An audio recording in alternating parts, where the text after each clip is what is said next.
আমার মনে হয় একজন ভাই দেখছে এখানে নতুন ডিসপ্লে লাগালেও কোনো কিছু আসে না, পুরান ডিসপ্লে তো কোনো কিছু আসে না।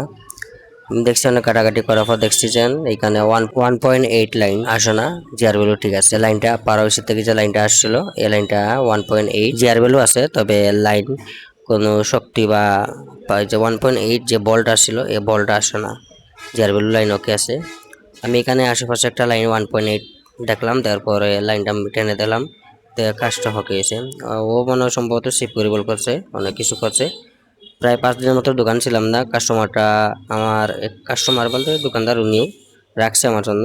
এই সর্বপ্রথম এই কাজটা করে দিলাম। আর শারীরিক অবস্থা তেমন ভালো না, ঠান্ডা একবার গলা বয়স হয়ে গেছে, কোনো কিছুই নাই, অবস্থা ভালো না। যে বাইকে দেয়া দিছে এ বাইকে উদ্দেশ্য বলে অবশ্য ভিডিও দেখবে। এখানে জিআর ভ্যালু আছে তবে বল্ট আসে না কোনো ধরনের। পাওয়ার এসি যে ক্যাপাসিটি এই ক্যাপাসিটিটা নাই, শুধু লাইন আছে পাওয়ার এসির। এই জন্য পাওয়ার এসি চেঞ্জ করলে হলো না, তবে আমি চেঞ্জ না করে এখানে বাইপাস করে একটা লাইন দিয়ে দিছি 1.8।